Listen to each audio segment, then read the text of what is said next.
तुमचं रक्त जरी असलं ना माझ्यामध्ये, तरीही तुमच्या नावाची काहीच गरज नाहीये मला. तुमचं नाव माझ्या पुढे लावायची गरज नाहीये आणि तो तुम्हाला हक्कही नाहीये. असं नको बोलू शकते ना. अहो कसले बाप, गुन्हेगार आहात तुम्ही माझे. आता आता अचानक तुम्हाला बाप असल्याचा हक्क दाखवायचा माझ्यावर.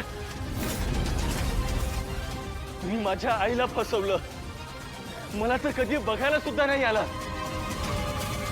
कोणत्या हक्काने म्हणताय केदार दयानंद खांडेकर?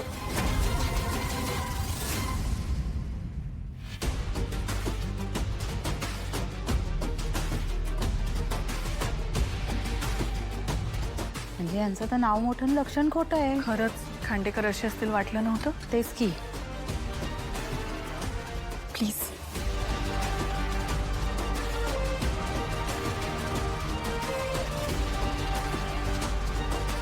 मी सांगतोय माझे गुन्हेगार काय आहेत म्हणून. पहिले माझ्या आई बरोबर लग्न केलं, तिचा वापर करून नंतर तिला सोडून दिलं. पण माझ्या आईने त्यांच्यावर मनापासून प्रेम केलं.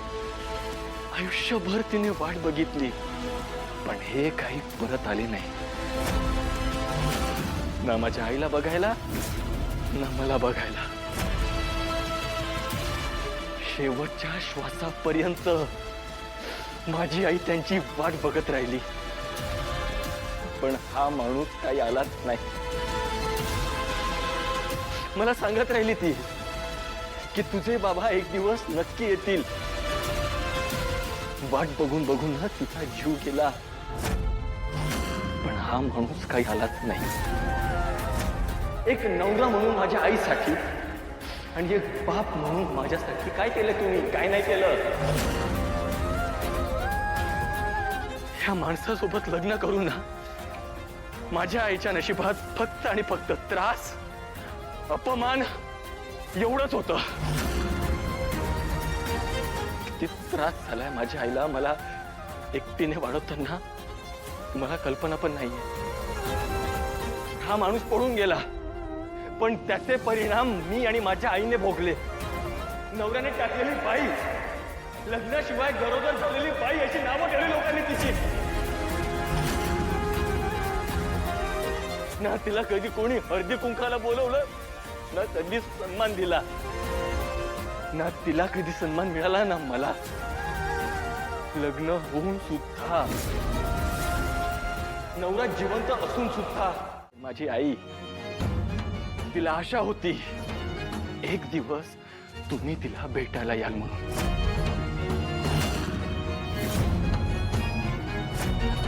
जर आम्ही ते घर सोडलं तर तुम्ही आम्हाला शोधणार कसं? म्हणून ती तिच्या शेवटच्या श्वासापर्यंत त्या घरात राहिली. जीव सोडला ते त्याच घरात. तुमची प्रत्येक आठवण तिने जपून नाही, सजवून ठेवली आहे. देवघर सजवतात ना तसं. आणि तुम्हाला असं वाटतंय की तुमच्या या खोट्या स्टोरीज ऐकून माझा तुमच्यावर विश्वास बसेल. मला सांगा, जर तुम्हाला एवढंच होतं तर एकदा तरी तुम्ही ते घर बघायला आलात? ते घर खरंच जळालंय की काय झालंय हे बघायला तुम्ही एकदा तरी आलात? तुम्हाला कोणाकडून कळाली ती गोष्ट? न्यूज मध्ये आली, पेपरात आली, की कोणता माणूस आला तुम्हाला सांगायला की त्या घराला आग लागली आहे म्हणून? ज्यांनी सांगितलं असेल ना त्यांना माझ्या समोर आणा. काय काय झालं? नाही उत्तर? मी सांगतो हे सगळं खोटं आहे. असं काही घडलंच नव्हतं. सत्य हे आहे की तुम्हाला तिकडे कधी येण्याची इच्छा नव्हती. तुमचं मन भरलं होतं म्हणून तुम्ही तिला वाऱ्यावर सोडून इकडे आलात. नाही ना, नाही रे. मी देवकीवर खरंच एवढं प्रेम केलं होतं की मी अजूनही तिला विसरू शकलेलो नाहीये. बस करा आता तरी. खोटं बोलणं बस करा. तुमची बायको आहे, मुलगा आहे तुम्हाला, आणि तुम्ही म्हणताय तुम्ही माझ्या आईला कधी विसरलाच नाही. आता तरी मान्य करा, तुम्ही मला आणि माझ्या आईला फसवलंय. अरे नाही नाही रे बाळा, मी खरं सांगतोय, विश्वास ठेव माझ्यावर. कसा ठेवू मी विश्वास तुमच्यावर? सांगा ना.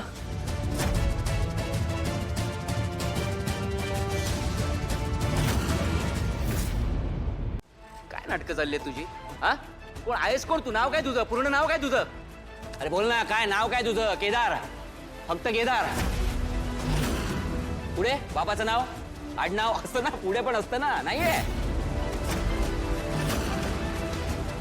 अरे अनाथ, तुला काय वाटलं तू इथे येशील, काहीतरी एक स्टोरी बनवशील आणि आम्ही सगळे मूर्ख आहोत लगेच तुझ्यावर विश्वास ठेवू? हा, तुला कोणी पाठवलंय इथे मला व्यवस्थित माहिती आहे.